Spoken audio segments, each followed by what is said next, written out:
เบาถ้าเฮาหูจักปล่อยปรงธรรมะพระพุทธถ้าองค์ยืนยงเป็นยาขนานเอก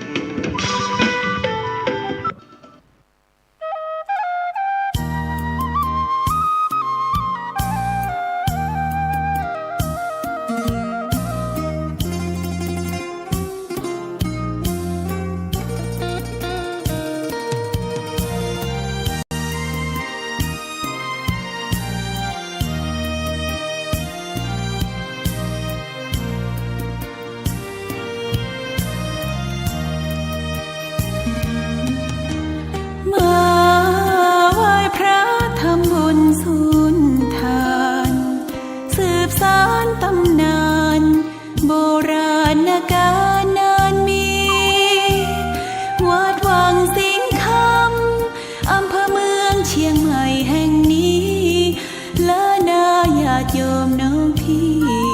สามัคคีรวมทานร่วมทุนวัดวังสิงคำรู้กันทั่วคอนพระครูวิสิตศรีลาภรณ์เทศสอนให้พรเกื้อกูลเจ้าคณะตำบลป่าแดดหน่อเนื้อนาบุญเจริญพรญาติโยมคุณ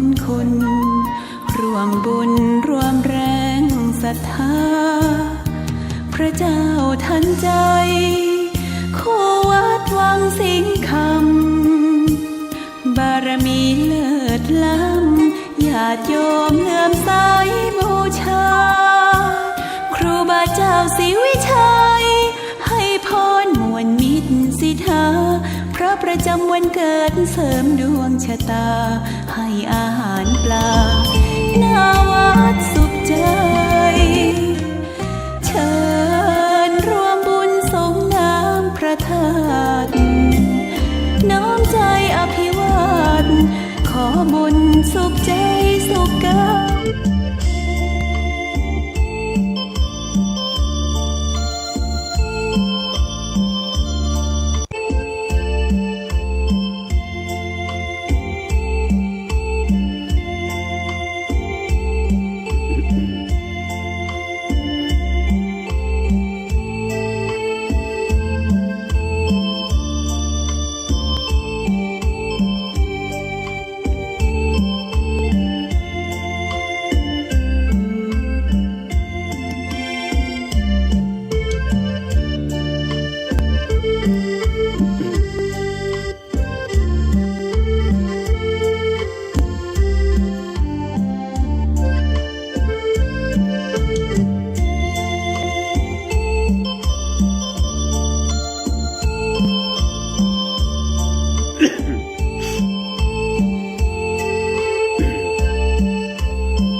10 นิ้วกราบนบนอบน้อมอย่างพระติรัตนแก้วเจ้าตั้ง3 ประการอันมีพระพุทธเจ้าพระสัทธรรมเจ้าพระสังฆเจ้าอันเป็นสรณะที่เปิ่งที่เคารพนับถืออันสูงสุดในชีวิต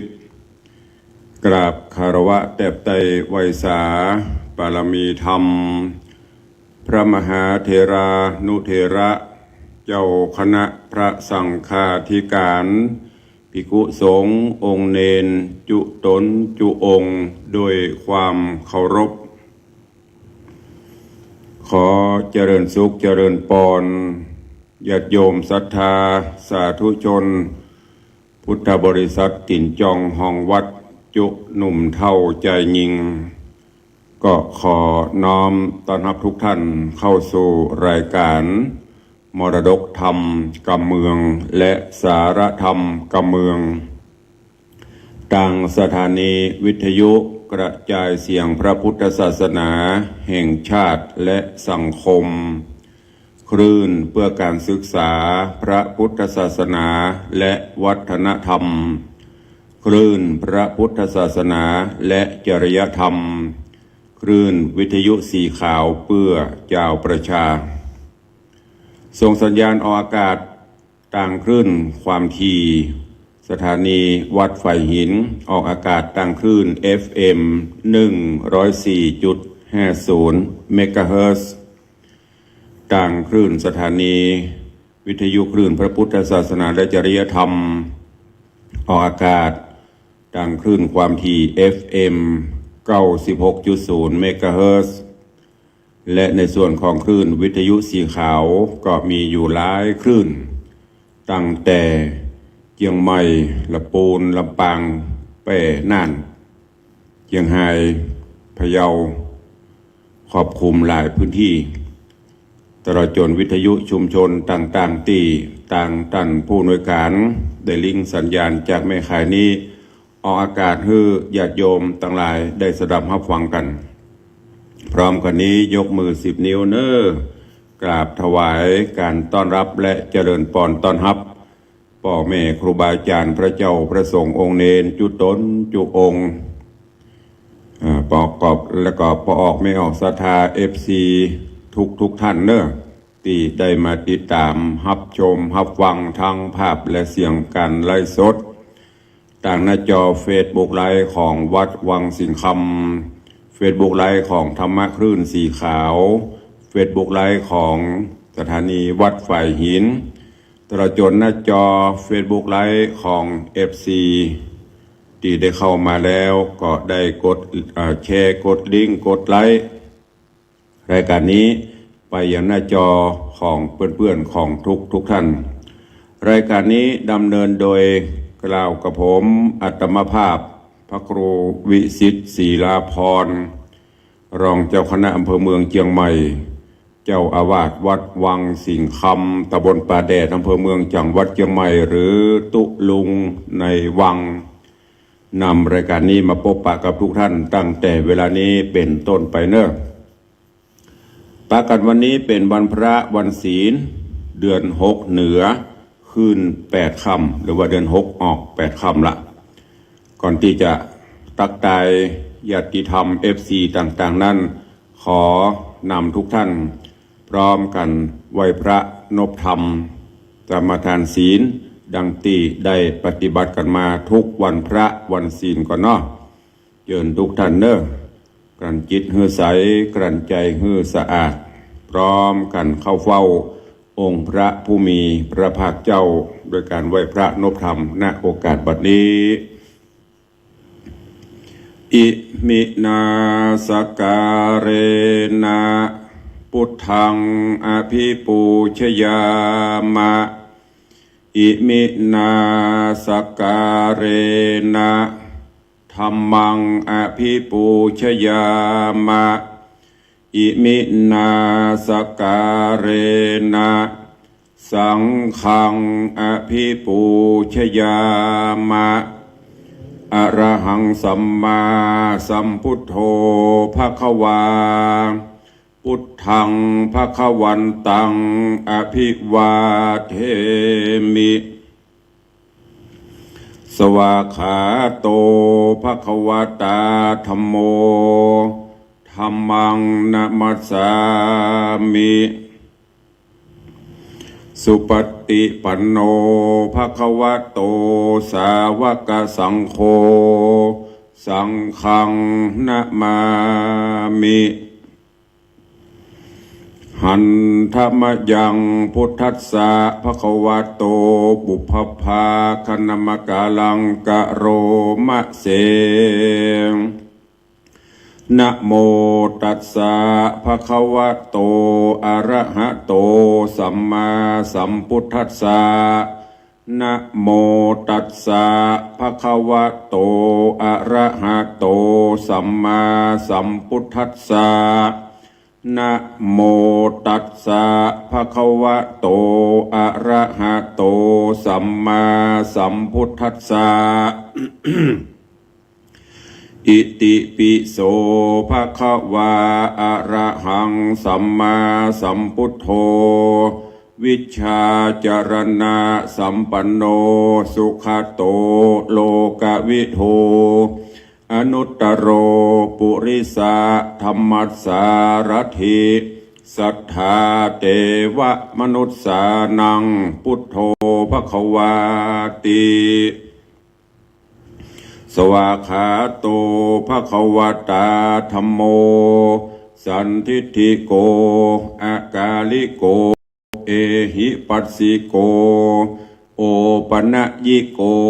ปัจจตังเวทิตโปวินยูหิติสุปฏิปันโนภควโตสาวกสังโฆอุชุปฏิปันโนภควโตสาวกสังโฆญาญาปฏิปันโนภควโตสาวกสังโฆสามีจิปฏิปันโนภควโตสาวกสังโฆยะทิทางจัตตาริปุริสายุคานิอัฏฐาปุริสาปุคลาเอสะภควโตสาวกสังโฆอาหุนยโยปาหุนยโยทักขินยโยอัญชลีกาลนิโยอนุตตรังปุญญเขตังโลกัสสาติ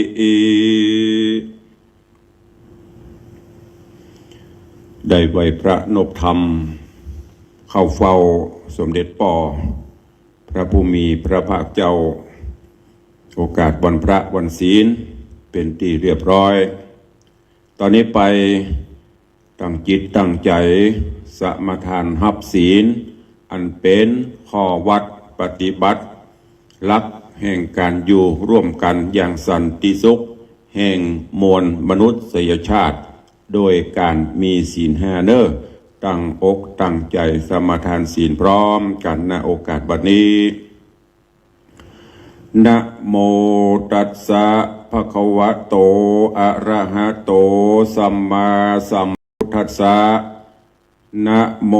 ตัสสะภะคะวะโตอะระหะสัมมาสัมพุทธัสสะนะโมตัสสะภะคะวะโตอะระหะโตสัมมาสัมพุทธัสสะพุทธังสรณังคัจฉามิธัมมังสรณังคัจฉามิสังฆังสรณังคัจฉามิทุติยัมปิพุทธังสรณังคัจฉามิทุติยัมปิธัมมังสรณังคัจฉามิทุติยัมปิสังฆังสรณังคัจฉามิตติยัมปิพุทธังสรณังคัจฉามิตติยัมปิธัมมังสรณังคัจฉามิตติยัมปิสังฆังสรณังคัจฉามิปานาติปาตาเวระมณีสิกขาปะตังสมาติยามิอะตินนาตานาเวระมณีสิกขาปะตังสมาติยามิกาเมสุมิจฉาจาราเวระมณีสิกขาปะตังสมาติยามิมุสาวาตาเวระมณีสิกขาปะตังสมาติยามิสุราเมรยะมัชฌะปมาทัฏฐานาเวระมณีสิกขาปะตังสมาติยามิอิมานิปัญจสิกขาปตานิ สีเลนะสุขติงยันติสีเลนะโภคสัมปตาสีเลนะนิพุติงยันติตัสมาสีลังวิโสตเย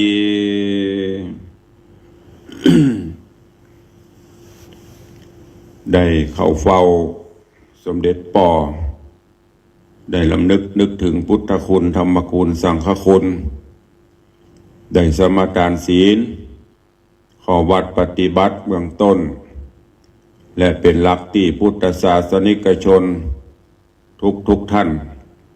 ควรที่จะน้อมใส่จิตใส่ใจและก็น้อมละเอาหลักศีลธรรมขอวัดปฏิบัติโดยเฉพาะศีล5น้อมนำไปใช้ในการดำเนินชีวิตประจำวันเนอะวันนี้ก็ขอบคุณพระรัตนตรัยแก้วเจ้าทั้ง3ได้อภิบาลปกห่มปกป้องคุ้มครองญาติโยมศรัทธาสาธุชนทุกท่านทุกหมู่เหล่าคือได้มีความสุขกายสุขใจ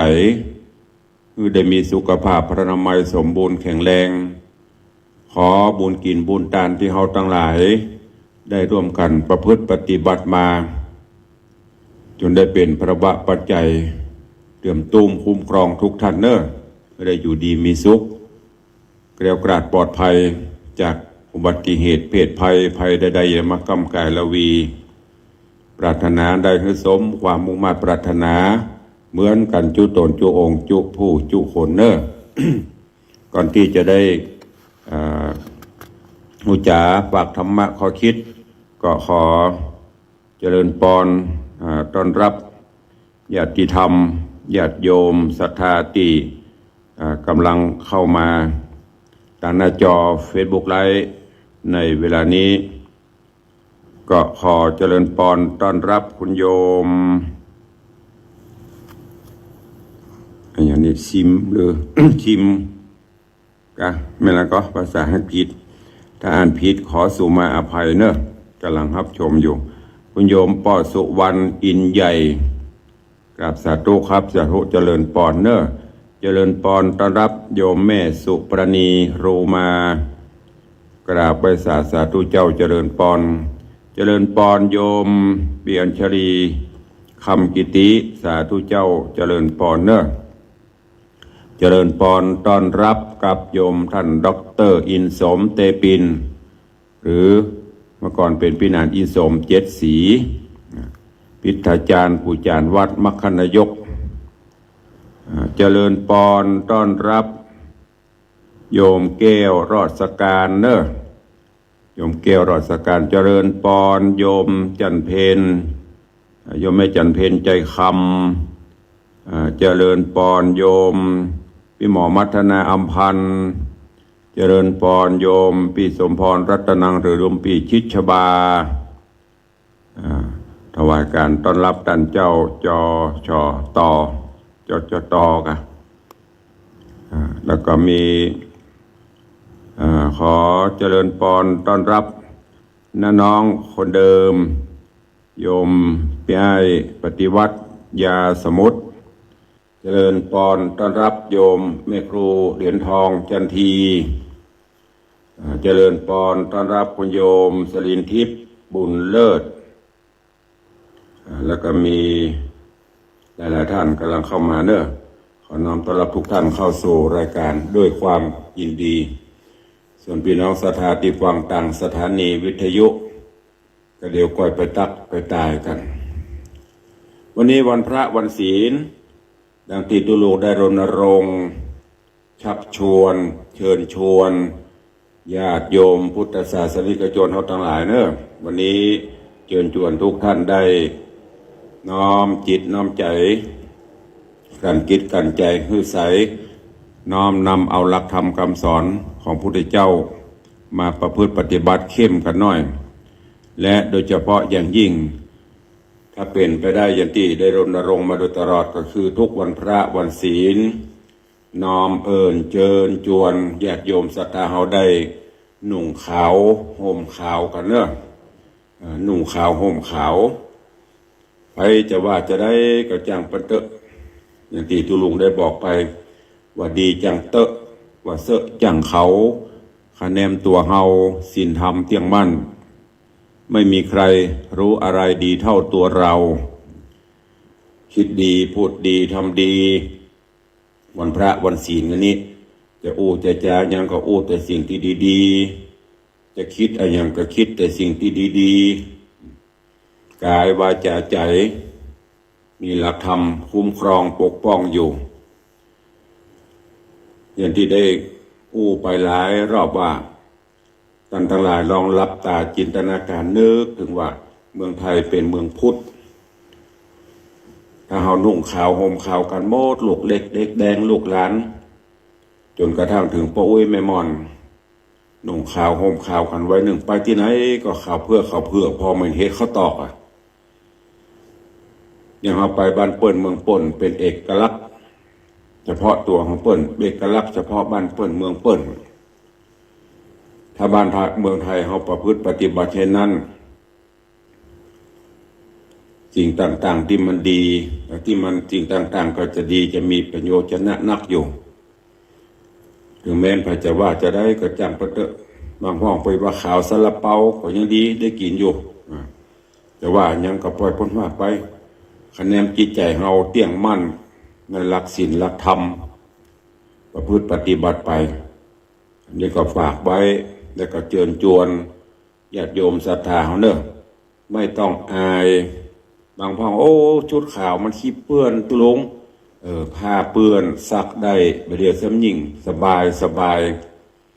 นุ่งเสร็จแล้ววันพุกหมวดหมัดเม็ดยัดเข้าในเครื่องหมวดหมัดเม็ดยัดเอาซักผ้าขลุ่มประตากเนี่ยวันพระวันศีลหน้ากันนุ่งแถมเนี่ยมันไม่ได้ยากอะไรอย่างแต่ที่สำคัญนะส่วนมากจะอ้างเพิ่นมาถึงวัยเตื้อลงมันแบบบริสุทธิ์แท้เตื้อบันุ่งเตื้อเพิ่นไม่ได้บอกว่าคนนุ่งขาวจะต้องบริสุทธิ์ผุดผ่องเสมอทุกคนมีด่างมีพร้อยเหมือนกันหมดแต่จะนักจะน้อยถ้าเอาบักคัดบะสีมันก็ยิ่งจะด่างจะพร้อยขึ้นติ๊กคนถ้าเพิ่นจะว่าจะได้มันถึงว่าอย่างตุลุงเคยนำมาเสนอนะแต่ทุกอย่างอย่างที่ได้บอกไปตะกี้รู้ได้เฉพาะตัวเฮาเนี่ยอย่างลงไปดีชั่วดีบ่ดีเฮาฮู้เฮาก็ปฏิบัติของเฮาไปดังนั้นฝากไว้เนอะถ้าเป็นไปได้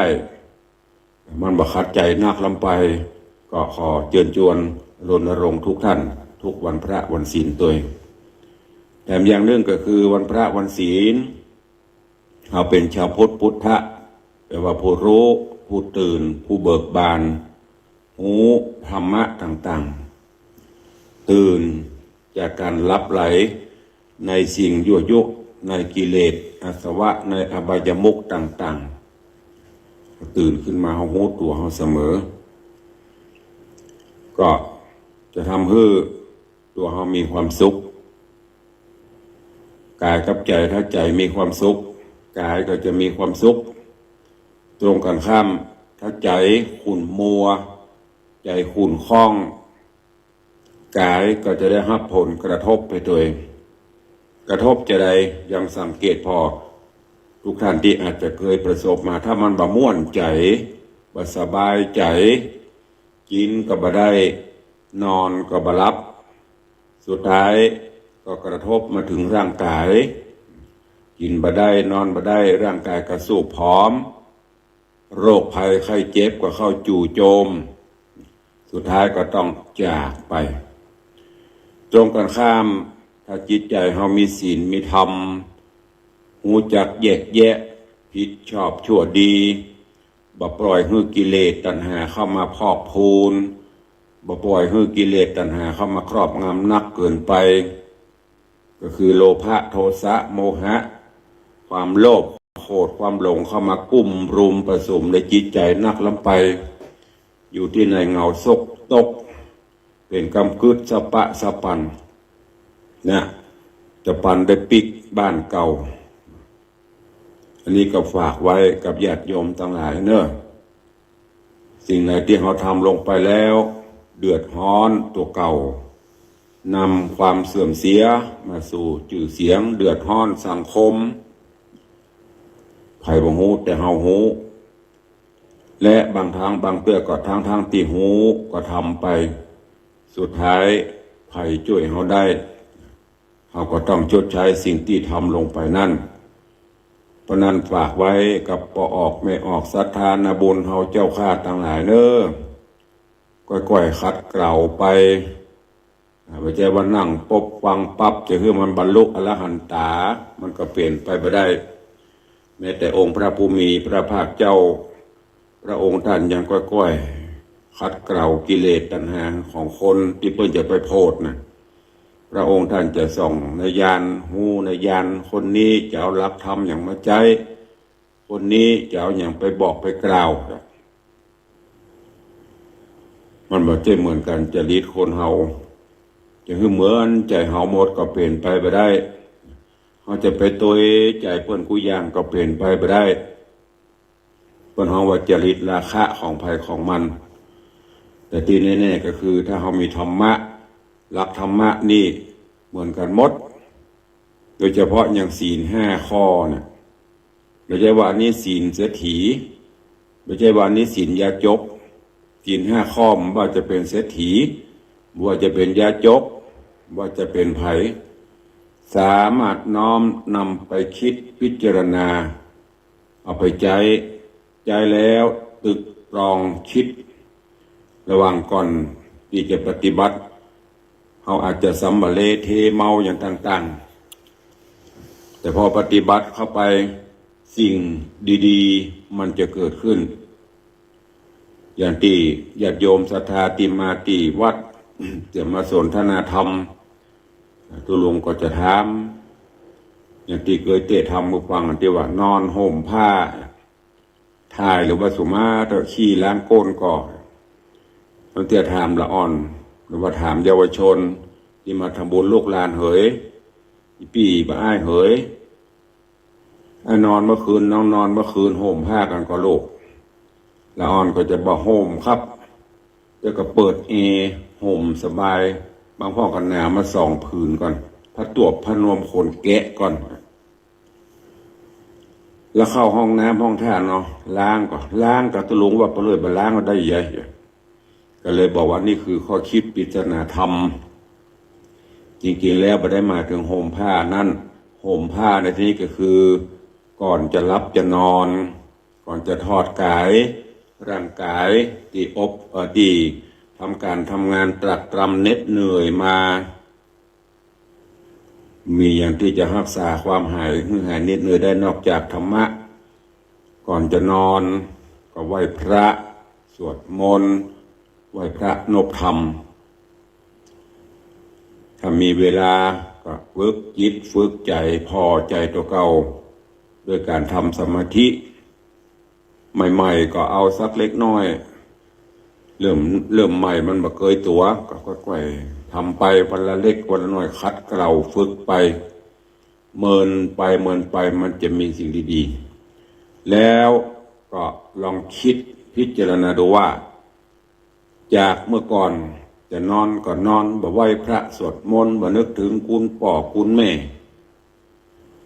เมื่อเจ้าลุกมาจะไปญาการกับพลักกักเก็กลุกมาฝังเข้าทำภารกิจส่วนตัวเสร็จก็แต่งตัวไปละแต่ว่าใจคุณมัวแจ้งมีก็ยังคำติดนิดคุณมัวอยู่แล้วลองมาปรับพฤติกรรมใหม่จะเข้านอนก็ไหว้พระนบธรรมจะตื่นเจ้ามาบริหารร่างกายยืดเส้นยืดสายดิดคิดไปบอกว่าอีพ่ออีแม่ผู้เฒ่าผู้แก่ก็มันกันเนอะเสร็จแล้วก็อาบน้ำอาบท่าหรือบางท่านก็อาจจะมาอาบน้ำมาส่งน้ำมาอาบน้ำเจ้าไปอาบครับเฉพาะแมลงล้างหน้าล้างตาเสร็จร่างกายสดชื่นวีหัวปะเป้งอย่างเสร็จแล้วก็ลองไหว้พระบ่มีห้องพระบ่มีแท่นพระที่ไหนก็ได้ในห้องรับแขกในห้องไหนก็ได้ไหว้พระเอามันจะเป็นสิ่งที่ดีงามไหว้พระนบธรรมเสร็จก็นั่งสมาธินึกถึงตุลุงเคยบอกครูบาอาจารย์พ่อแม่ก็เคยแนะนำละ โอ้แต่ว่าไปที่ไหนพ่องจ้าไปเนี่ยอะอย่างพ่องไปปบไปปะภายพ่องภายอู้จาอย่างกระทบจิตใจอย่างมากก็หรือในที่ทำการทำงานแต่ว่านี่เนี่ยจะไหนพ่องด่าลูกน้องก็ตะเพิดลูกน้องก็ทางที่ลูกน้องก็ไม่ใช่ผิดนักหรือบางเตื้อก็บ่ผิดแต่เขาอาจจะตะคิดตะความคิดงิดจิตใจก็ไปใส่อารมณ์ใส่วันนี้คือมาปรับใหม่จริงๆมันผิดพลาดไปเมื่อตะวาวันนี้เป็นโอกาสวันแก้ไขเอาก็แก้ไขปรับปรุงหรืออาจจะมีคำขอโทษออกจากปากโอ้ตะวาผมผิดไปตะวาปี่ผิดไปถ้าเป็นผัวเป็นเมียก็ตะวาน้องผิดไปเนอะตะวาอ้ายผิดไปเนอะจะเครียดการเครียดงานได้อู้บ่ม่วนกับน้องปากบ่ม่วนกับอ้ายวันนี้ขอสุมาอภัยเนอะแต่ยะมันไม่ใช่ว่าปากสุมาขอโทษแล้วมันจะปากปูดเคี้ยวหล่อนก็ไม่ใช่แต่คนเฮามันเป็นไปได้ยากถ้ามีอะไรอย่างเก็บฝังไว้ในจิตในใจ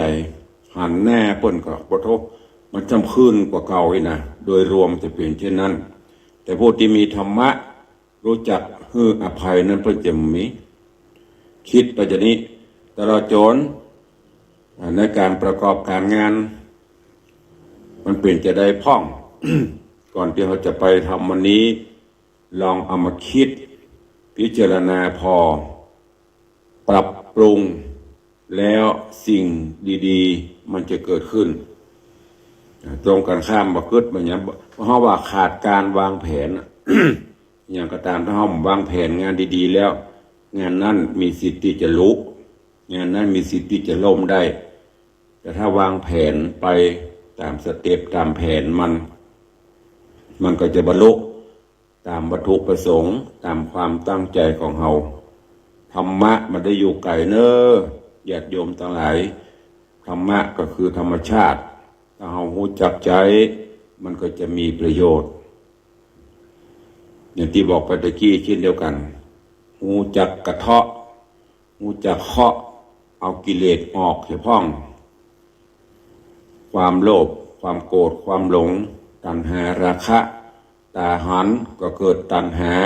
เมื่อเกิดตัณหาก็จะต้องหาทางไขว่คว้าสนองกิเลสตัณหาได้แต่ถ้าเราจะเคาะจะปล่อยจะวางให้พ่องมันก็จะมีอย่างดีๆไม่ต้องไปโลภนักพอมีพออยู่พอกินอย่างที่ในหลวงรัชกาลที่9พ่อหลวงเฮาเพิ่นบอกว่าเศรษฐกิจพอเพียงในนี้ไม่ใช่ว่าพอเพียงละไม่นี่อย่างสักอย่างก็ไม่ใช่รู้จักพอเป็นสุขอย่างยิ่งเพิ่นบอกว่าตราบใดที่คุณไม่รู้จักคำว่าพอไม่ต้องไปเสาะหาความสุข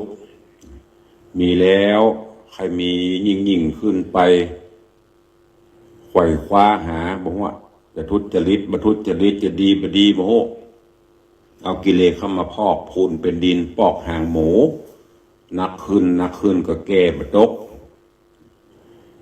โลภลงไปก็บดีบริเสาะหาก็บดีเอาพอประมาณมัชชิมาปฏิปทาอย่างถึงวันเนี้ยอิแห่ไปตามกำลังวังชาของเฮาไปพอในที่นี้ไม่ใช่หนังหุ่นงอกิ่งงอมือเราโจกเราใจนะเนี่ยไปหูจักเก็บหูจักเคลียก็คือเคลียที่มันบดีออกไปเก็บเอาสิ่งที่ดีๆไว้ ประจำเป็นก็จะไปกู้หนี้ยืมสินต้น เจวหารกองทุนหมู่บ้านมีคนให้กู้คน20,000กู้เงินนอกระบบคนให้กู้ตอนกู้นะมันม่วนแต่ตอนจะคืนนะมันยากประจำเป็นแต่คนเจนพ่อเจนแม่เมื่อก่อนนี่ตามตีอีพ่อแม่ก็ดีตุลุงก็ได้ยินพ่อแม่เขาเรียกว่าตราบใดตีน้ำตาไม่ตกในหรือเลือดบ่เข้าตาจะไปกู้ไปยืมแม้แต่ทรัพย์สิ่งสลิงคันให้นาป่าตังเจนพ่อเจนแม่นี่ กลัวลูกกลัวเต้ามิตรอยู่หรอกกลัวลูกกลัวเต้ามิตรอยู่บ่ขาย ถ้าเลือดบ่เข้าตาน้ำตาบ่กระเด็นหรือว่าเลือดตาบ่กระเด็นเพิ่นจะบ่ขาย ตรงกันข้ามประเด็นนี้เขาก็ขายกันมาเนี่ยมันได้ว่ามันเนอะมันเปลี่ยนไปตามสภาวะการป้นขายเขาบ่ขายก็ไม่ได้ ขายแล้วก็ต้องรู้จักเก็บรู้จักใจในธรรมเวลาเพิ่นขึ้นบ้านใหม่อ่ะใจเนี้ยมงคลน่ะ เจ้าวันตรงจะมาเตะเงี่ยมกำนะที่เพิ่นเตือนนะอย่างที่บางครั้งหัวใจเสียทีอุอากะสะเอาไปท่องเนอะนะบางพ่อโมโหก็ไปนั่งจุดธูปปต้น108อุอากะสะอุอากะสะถ้าท่องไปได้10,000 รอบมันก็ไปรวยได้จะได้ถ้าเขาโมโหความหมายอุอากาสะอุก็คืออุทานสัมปทาถึงพร้อมด้วยความมั่นขยันมั่นเพียรในการสอบว่าหากินสร้างรักสร้างฐานไปนักเอาเบาสู้ราคาสัมปทาหูจักการเก็บเนี่ยการได้วันเท่าใดก็ต้องให้มันเหลือเก็บมีใจจ่ายเกินเนี่ยการได้วัน100-200จ่ายเกินกว่านั้นมีแปะของเพิ่นเนี่ยมันจะไปโรยจะได้ต้องหูจักเก็บวัน200คือมันเหลือเก็บไปสัก10 บาทก็ยังดีเหลือเก็บวัน10 บาท20 บาท10 วันเท่าใด20 วันเท่าใดเดือนเท่าใดปีเท่าใดล่ะเฮามันก็ได้เป็นหนี้เป็นสินเปิ้นแต่ปัจจุบันมันบ่อั้นหาได้น้อยแต่จ่ายเกินอันนี้หูจักเก็บมีอารักขาสัมปทา การคบเปื้อนคบฟูงกันโดยเฉพาะสมัยปัจจุบันมันเป็นยุคโซเชียลสื่อต่างๆนำปาไปปะกันในสื่อเป็นเปื้อนกันในเฟซในไลน์มื้อนี้ถ้าเปื้อนปะเปื้อนดีก็ดีไปถ้าปะเปื้อนบ่ดีอย่างที่เป็นข่าวน่ะเปิ้นจุเปิ้นหลอกหันเปิ้นหล่อหันเปิ้นงามทางที่บางเตื้อเปิ้นเอารูปคนอื่นมาใส่บ่ฮู้ไปคบไปปะกันเปื้อนที่บ่ดีกัลยาณมิตรที่บ่ดีสุดท้ายก็ตกเบี้ยเสียของไปดังที่เป็นข่าวต้องรู้จักคิดพิจารณาแยกแยะเอาสมาชีวิตาการเลี้ยงชีวิตการกินกับอยู่ยิ่งประเดี๋ยวนี้มันแตกต่างโลกมันเปลี่ยนไปสมัยตะกอนนี้ตุกาดร้านค้าควายหน่อยควายยำร้านของจำเลอะเดี๋ยวนี้ยังก็เข้าฮอกเอาเข้าแห้งแล้วซ้ำหายเดี๋ยวนี้ซ้ำสบายมีรถแก๊ปรถอย่างส่งแผ่ที่นอนส่งแผ่หัวขะไดคนลูกหลานก็เลยบูจักบรรยันไปเลยก็กริ้งส่งส้มตำมาให้หน่อยนะตำส้มไปได้ก็ส่งขึ้นไปจากที่ซื้อกินตำร้าน30 70 50คนไปส่งพวกก็บวกกับเพื่อส่งแฮมจะกินข้าวแต่ละมื้อละครับนอนบนเขาไปส่งแผ่เตียงนอนพุ่นแล้วมันจะไปรวยได้จะได้อันนี้ฝากเป็นข้อคิดธรรมะเล็กๆน้อยๆวันนี้เนอะกับญาติโยมศรัทธาเฮาท่านทั้งหลายเป็นสาระเล็กๆน้อยๆข้อคิดลองนำไปคิดลองนำไปพิจารณาเนอะลูกหลานตันเต้าเยาวชนคนดีก็เช่นเดียวกันวันนี้เป็นธรรมะปกิณณกะเล็กๆน้อยๆง่ายๆจะสามารถนำไปใช้ก่อนรับก่อนนอนไหว้พระนบธรรมนึกถึงคุณพ่อคุณแม่ตื่นนอนมาเจ้าก็เช่นเดียวกันจะออกบ้านออกจองอ่อนน้อมถ่อมตนไหว้พระนบธรรมให้ก่อนสิ่งดีๆจะบังเกิดขึ้นแล้วลองพิจารณาดูว่าเมื่อก่อนเฮาบ่ได้เนี่ยลูกตั้งแต่มีพ่อแม่ครูบาอาจารย์ในวิทยุในเฟซในไลน์ในโทรศัพท์เพิ่นเอามาแนะนำเฮาลองเอามาปฏิบัติมันจะหูก็ฝากกับทุกท่านตัววันนี้ก็เวลาก็เว้ยเนาะพอแป๊บก็เดียวเหลือเวลาแค่น้อยเดียวก็คงต้องเข้าสู่หมวดใต้รายการละก็ขอประทานอภัยกับพ่อแม่ครูบาอาจารย์พระเจ้าประสงค์องค์เนรและญาติโยมเถอะเนอะตุลุงก็จะหายไปพ่องอย่างที่ได้บอกด้วยเหตุด้วยผลบางครั้งศาสนกิจก็หนาแน่นบางเตื้อก็สุขภาพ บางเตื้อกับอุปกรณ์บ่เอื้ออำนวยนี่แหละมันเป็นสภาวธรรม อุปกรณ์คืออย่างอินเทอร์เน็ตพ่องเครื่องส่งพ่องอย่างวันก่อน power supply ไม่ต้องไปเปลี่ยนมาละอินเทอร์เน็ตรู้แต่ว่านี่เปิดมาแก้ไขเฮือได้3-4 วันยังได้สักอย่างจะเทศก็บ่ได้บรรยายก็บ่ได้จะไล่จะลิงก์ก็บ่ได้ วันนี้ก็ได้มาพบปะประกอบกับงานคณะสงฆ์งานศาสนกิจภารกิจที่ฉลองศรัทธาญาติโยมก็มีวันก่อนก็มีงานเมื่อวันที่22นี้เนอะก็ในนามของพระเดชพระคุณหลวงพ่อพระธรรมเสนาบดีเจ้าคณะภาค7ซึ่งหลวงพ่อเป็นประธานหรือว่าความเมตตาอุปถัมภ์ในการประชุมเพลิงศพท่านเจ้าอาจารย์มหาวิษณุจารุธรรมโมอดีตเจ้าอาวาสวัดเจ็ดรินที่ได้ทำบุญร่วมกันหลายท่านหลายคนเนอะก็เป็นนามของทางสถานีวิทยุคลื่น96และในเมตตาปรมีธรรมพระเดชพระคุณหลวงพ่อพระธรรมเสนาบดีถึงไปได้ทรงสการตามคาบลูกศิษย์ลูกหาญาติโยมศรัทธาไปกันหลวงหลายไม่ว่าจะเป็นคลื่น96คลื่นสีขาวเมื่อท่านเจ้ามีชีวิตอยู่ธาตุขันธ์ดีอยู่ก็นำปลาญาติโยมไปกินไปตานดังตอนนี้ท่านเจ้าจากไปเมื่อวันที่22ที่ผ่านมาเฮาก็มีการประชุมเพลิงศพกันไปกันหลวงหลายก็ในนามของสถานี96ก็ขอบคุณอนุโมทนาบุญเนอะกับพี่พ่อพี่แม่ญาติธรรมทุกท่านโดยที่ได้ไปร่วมในการประชุมเพลิงศพที่วัดดอยสัพพัญญูการถวายการต้อนรับอาจจะขัดตกบกพร่องก็ขอประทานอภัยสุมาอภัยตัวแล้วก็ในเมตตาบารมีพระเดชพระคุณหลวงพ่อก็ฝากคือมาขอบคุณญาติโยมที่ห่วมกินห่วมตานเป็นเจ้าภาพโน่นนี่นั่น จนงานผ่านพ้นไปด้วยความราบรื่นเรียบร้อยดีงามแล้วก็มีขอบคุณไปทางเจ้าหน้าที่พิธีกรตัวว่าจะเป็นดร.อินสมเตปินพินันอินสมเจ็ดศรีพ่อครูอ้วนแล้วก็เจ้าหน้าที่วัฒนธรรมเจ้าหน้าที่สำนักพุทธช่วยกันก็บางท่านก็บ่นพ่อครูอ้วนหนักลงไปมาสาธุอยู่หั่นน่ะอันนี้เอาเล่าก่อนเพราะอันนี้เพราะพ่อครูอ้วนมีเฟซ ก็เป็นไปตามสไตล์ของเพิ่นเนาะงานก็ผ่านไปด้วยดีเนอะขอบพระคุณทุกท่านด้วย แล้วก็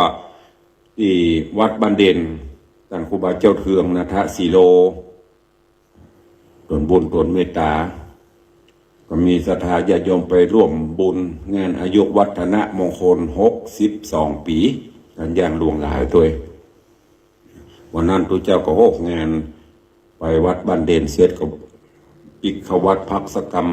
ไปเผาศพเสร็จก็ไปบ้านใหม่ลูกศิษย์อันนี้เป็นกิจกรรมต่างๆเนอะ ก็ขอบคุณทุกท่านตัววันนี้ก็ขออนุโมทนากับพ่อแม่ครูบาอาจารย์พระเจ้าประสงค์สืบเนื่องจากที่ตุลุงได้ได้จาเกี่ยวกับการก่อสร้างห้างแปลง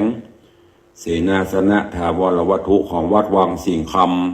ำเมื่อวันที่14 กุมภาพันธ์ที่ผ่านมานั้นเขาก็มีการยกเจ้าฟ้าขึ้นประดิษฐานบนหลังคากุฏิสงฆ์องค์หลวงแล้วก็มีการตานต้นเงินตานพระป่าเพื่อที่จะสมทบก่อสร้างขึ้นมาแล้วเสร็จดังวัตถุประสงค์เป้าหมายที่ได้ตั้งไว้ว่าในปีนี้ประมาณเดือนพฤษภาหรือเดือน8จะได้ร่วมกันเฉลิมฉลองไปก็มีญาติโยมศรัทธามากันหลวงกันหลายโยมแล้วก็เมื่อวันที่19ที่ผ่านมาเนอะวันที่19ก็ต้องขอกราบขอบพระคุณในเมตตาปารมีธรรมของท่านเจ้าหลวงพ่อท่านพระครูพิพัฒน์ศีลสังวร วงพ่อพระครูพิพัฒน์ศรีละสังวรรองเจ้าคณะอำเภอสันทราย เจ้าอาวาสวัดสันทรายมูลอำเภอสันทรายเดชพระคุณหลวงพ่อติดตามข่าวสารทางเฟซได้หูได้หันมีกุศลและจิตเจตนาศรัทธาโอนปัจจัยมาร่วมสมทบสร้างกุฏิสงฆ์โฮงหลวงของวัดวังสิงห์คำเป็นจำนวนปัจจัยทั้งหมด 5,000 บาท 5,000 บาทขอกราบขอบพระคุณในเมตตาปรมีหลวงพ่อธรรมพระครูพิพัฒน์ศรีละสังวรมาณโอกาสนี้ตัวเองถัดจากนั้นก็ได้รับเมตตาจากพระเดชพระคุณหลวงพ่อท่านพระครูโชติสุวรรณสอนหรือพระครูโชติสุวรรณสอนตุลุงคำหลวงพ่อคำหลวงพ่อดวงคำเจ้าอาวาสวัดศาลาตำบลน้ำแพร่อำเภอหางดงเนอะหลวงพ่อดวงคำก็ติดตามรับฟังทางสถานีวิทยุติดตามทางเฟซพ่องหลวงพ่อก็ได้มีเมตตาฝากปัจจัยกับครูบาจิมวัดบ้านฟ้อนวันนั้นไปปะกันที่วัดเจริญราษฎร์ร้องแยงครูบาจิมปะโอ้ปะพอดีถามอย่างกะตุลุงคำตุลุงดวงคำแต่ลาฝากปัจจัยมาถวายหลวงพ่อซึ่งหลวงพ่อธรรมพระครูโชติหรือว่าหลวงพ่อพระครูโชติสุวรรณสอนหลวงพ่อดวงคำฝากปัจจัยมาร่วมทำบุญสมทบทุนสร้างกุฏิสงฆ์โฮงหลวงของวัดวังสิงห์คำเป็นจำนวนเงิน 10,000 บาทถ้วน 10,000 บาทถ้วนขอกราบขอบพระคุณในเมตตาปรมีของหลวงพ่อพระครูโชติสุวรรณสอนหรือหลวงพ่อดวงคำเนอะที่เมตตาลูกศิษย์ลูกหา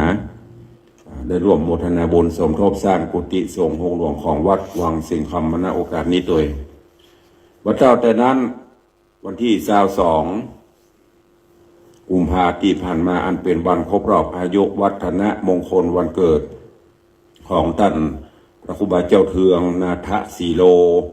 แห่งวัดบ้านเด่นสลีสีเมืองแกนครูบาท่านเจ้าได้นำปัจจัยได้มอบถวายปัจจัย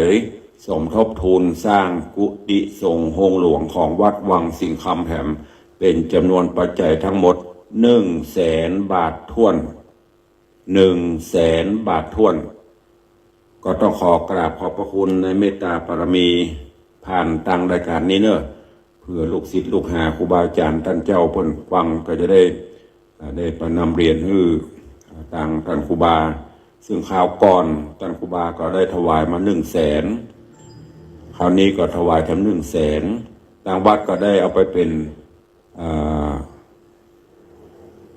เจ้าฟ้าปั้นลมหน้าบันกุฏิสงฆ์ซึ่งก็หมดไป100,000 กว่าบาท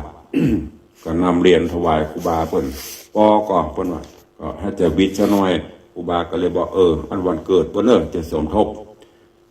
แล้วก็หันเพิ่นสมทบหลายตีอยู่อาทิเช่นที่วัดประเดือทำ 100,000 โรงเรียนธรรมราชทำ 100,000 แล้วก็วัดอื่นๆทำวันนั้นก็ประมาณ 5-6 แสนที่ครูบาเพิ่นมอบถวายทำนุบำรุงพระพุทธศาสนาอันนี้ก็ฝากฝังก็ประชาสัมพันธ์ข่าวสารงานบุญนี้คือกับญาติธรรมเนอะได้โมทนาสาธุร่วมกันก็ยังคงค้างแถมนักอยู่เนอะที่จะทำให้กุฏิหลังนี้สำเร็จผลในช่วงนี้อยู่ในช่วงของการปรับปรุงการประดับตกแต่งโดยเฉพาะแล้วก็หลายๆอย่างลานวัดตัวนอนตอนนี้ก็หรือตัวนอนอันเก่าขึ้นปรับระดับใหม่เนื่องจากว่ามันสุดมันต่ำรถเครนรถดำรถก่อสร้างเข้าก็เลยทำให้มันสุดมันอย่างไปเวลาฝนตกน้ำท่วมน้ำขังบ่สะดวกญาติโยมเตียวกับบ่ม่วนก็เลยคือตั้งศาลาตั้งจ้างเพิ่นมางัดมาปรับเพราะนั้นช่วงนี้ผ่านมาวัดวังสิงห์คำต้องขอสุมาเนอะอาจจะไม่ได้รับความสะดวกลานวัดก็มีการรื้อปรับภูมิทัศน์ก่อนที่จะมีงานเฉลิมฉลองทั้งหมดคือมันเสร็จสิ้นไปก็ยังขาดปัจจัยโยกให้จะให้จะหอมก็เจอเนอะจ จะเป็นเจ้าภาพสีเป็นเจ้าภาพโน่นหรือตามเจตนาศรัทธาก็สามารถนำมาบริจาคนำมาให้มาหอมก็ได้วันก่อนขออนุโมทนาขอบคุณกับมัชชิตาคลินิกมัชชิตาคลินิกคือสถานคลินิกเสริมความงามตีหนองหอยโดยคุณโยมพันชิตาบุญมาแพทย์หญิงณพัชมนบุญมาคุณโยมพัทธิรัตน์เสซื้อนำปัจจัยมาถวายร่วมสมทบแทน1,000 บาทขอบคุณอนุโมทนาบุญกับทุกท่านด้วยแล้วก็ขอบคุณกับโยมพ่อเลี้ยงธนวัฒน์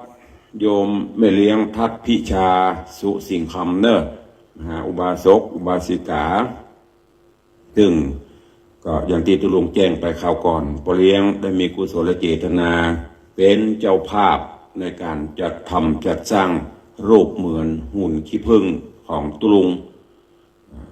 แล้วก็เป็นเจ้าภาพปฐมในการทำลงศพซึ่งตัวนี้ก็ลงศพก็ปิดบุญไปหรือสถาค้าให้ข้าหอมก็มาห้ามเนอะทำได้อยู่อย่างวันก่อนโยมพ่อเลี้ยงทองใบเปรมประชาก็มาให้มาหอมตัวสร้างตึงลงศพแล้วก็ร่วมสร้างตึงหุ่นขี้ผึ้งมาสร้างโฮงตัววันก่อนนะแล้วโยมพ่อเลี้ยงก็มีเจตนาตะวานี้คือแม่เลี้ยงนำปัจจัยมาเป็นเจ้าภาพสร้างแท่นหรือว่าแท่นสำหรับที่จะตั้งรูปเหมือนหุ่นขี้ผึ้งตุลุงพ่อเลี้ยงก็รับเป็นเจ้าภาพแต่ว่านำปัจจัยมาถวายแถม30,000 บาทท้วนเพื่อไปจัดสร้างจัดทำแท่นที่จะตั้งรูปเหมือนประดิษฐ์ไว้ที่บนกุฏิสงฆ์ห้องหลวงหลังใหม่นั้นก่อนสมัครงานป่วยหลวงนี่คงจะเสร็จสิ้นหมดแต่ว่านี้ได้นำปัจจัยมาถวาย30,000แล้วก็ฮับเป็นเจ้าภาพเด้งหรือว่าละกังสำหรับแขวนตีเจ้าฟ้าซึ่งเจ้าฟ้าพอเลี้ยงก็เป็นเจ้าภาพไปบุญกินบุญตานอุทิศบุญกุศลฮือปิตามันดาปอเวไม่มอนญาติบงสาปอเกิดไม่เกิดเจ้ากรรมในเบนเนอร์ขอให้สมความปรารถนาของโยมพอเลี้ยงธนวัฒน์แม่เลี้ยงทัตพิชาสุสิงคำตัวเดี๋ยวเวลาแถมน้อยวันนี้วันพระวันศีลก็เดี๋ยวก็จะต้องขึ้นวิหารขึ้นศีลขึ้นปอนญาติโยมเนอะ ก็วันนี้พอดีตุลุงชาร์จโทรศัพท์ไว้ตั้งนอกไม่ได้เอาเข้ามาตัวแล้วก็คงมีไพโทร ก็เวลาก็จะหมดลงพอดีก็อู้จาวันนี้นำสาระข้อคิดเรื่องราวมาอู้มาจ่าฮือดับญาติโยมต่างหลายเนอะก็หวังว่าคงจะเป็นประโยชน์นะมานักก็น้อยแล้วก็ได้มาพบมาปะมาแจ้งข่าวสารงานบุญกุศลกับญาติโยมทั้งหลายวันนี้ที่วัดน้ำโจเนอะที่วัดน้ำโจตำบลดอนแก้วอำเภอสระปีต้นก็จะได้มีพิธีการยกเสาเอกเสาโทยกเสาเอกเสาโทของ วิหารหลวงเปิ้นจะแปลงวิหารก็จะเจริญปอนเนอะใครจะไปร่วมงานก็เจริญพรเชิญได้ตั้งแต่9 โมงนี้เป็นต้นไปแล้วก็ป่วยหลวงวัดป่าเป้านอกฉลองศาลาพระนอนหรือวิหารพระนอนซึ่งป่วยหลวงเพิ่นก็จะเริ่มวันที่26 27 28เนอะ เชิญญาติโยมศรัทธานาบุญเฮาไปร่วมกินร่วมทานในช่วงนี้จะเป็นช่วงของป่วยหลวงอยู่ในช่วงเดือน6นี่เมื่อก่อนนี้เพิ่นจะเอากันเดือน6นี่ม่วนฝนฟ้าตก แต่ประเด็นนี้มันแน่อย่างวันก่อนเนี่ยป่วยหลวงอยู่ตั้งเมืองเปล่ากะกำลังซอก็เลยโอ้ฝนลมกระหน่ำก็ไปดีดูเพิ่นเนอะเดี๋ยวจะติดตามข่าวแล้วมาแจ้งทำกรรมที่เมืองเปล่าวิหารไปเป็นแถบโฮงแม้แต่อย่างก็โดมศาลาสุสานว่ารถไปจอดมีรถลาเสียหายลายอยู่ก็เจอเนอะวันที่26เริ่มงานบำเพ็ญกุศลป่วยหลวงที่วัดป่าเป้านอกจากนั้นก็ที่วัดบวกกรกน้อยตำบลหนองปลาครั่งก็จะมีงานป่วยหลวงเช่นเดียวกันวันที่27เพิ่นจะมีงานเจริญพระพุทธมนต์ฉลองสมโภชก่อน จะเชิญไปร่วมกันเนอะวันที่28ก็ที่วัดพวกจ้างของท่านพระครูวิมลรัตนวัฒน์เจ้าคณะตำบลไหยาเขต2ท่านเจ้าก็ได้บูรณะพระพุทธรูปว่าพระเจ้าในวิหารหลวงที่ได้รับผลกระทบจากแผ่นดินไหวตอนนี้ก็ได้บูรณะปิดทองเสร็จสิ้นไปเปิ้นก็จะได้ทำบุญอบรมสมโภชเฉลิมฉลองในวันที่28เดือนกุมภาพันธ์นี้ก็จะหมดเดือนแล้วเนอะกุมภานี่มี28วันหายไป3วันก็28 29 30 31เหลือ28วันนะก็เจริญพรเจริญแล้วก็เริ่มเดือนมีนาก็วันที่2ที่3เนี่ยวันที่2นี่ตุลุงก็ได้รับนิมนต์จากต่างวัดพระธาตุเจ้าสีจอมตองเพิ่นจะทำบุญถวายกับพระเดชพระคุณหลวงปู่พระพรหมมงคลหลวงปู่ทองอันนี้ก็ญาติโยมทั้งหลายติดตามข่าวสารก็คงจะรับทราบไปแล้วก็จะได้ก็เชิญชวนเนอะไปร่วมกินร่วมทานด้วยแล้วก็วันพระวันศีลหน้าวันที่3มีนาเป็นวันพระวันศีลเดือน6เดือน6ก็เชิญทุกท่านร่วมงานส่งน้ำพระธาตุที่วัดตาไมอิตำบลประแดดเนอะนี่เดี๋ยวข่าวสารอื่นตุลุงจะนำมาเดือน6วันศีลแน่วัดตาไมอิขอบคุณอนุโมทนาบุญกับทุกท่านที่ได้ติดตามรายการโดยดีเสมอมาขัดตกบกพร่องประการใดขอกราบประทานอภัยและสุมาอภัยกับทุกท่านตัววันนี้เวลาหมดเวลาแล้วใครจะอู้จะจากับตุลุงก่อนหลังไม่ได้เนอะได้ยินตุลุงประกาศแป่งหอแป่งหงจะปล่อยหลวงปีนี้จะให้มันแล้วมันเสร็จจะฮับสีกาจะฮับอย่างการติดต่อสอบถามได้ตลอดเวลาต่างเบอร์โทรศัพท์เนอะ0810783540ได้ทุกเวลาเนอะขอความสุขสวัสดีจุ่งบังเกิดมีกับทุกท่านเนอะอยู่ดีมีสุขเหมือนกันจุตนจุองค์จุผู้จุคนจัตตาโรธรรมาวตันติอายุวันโนสุขังพลัง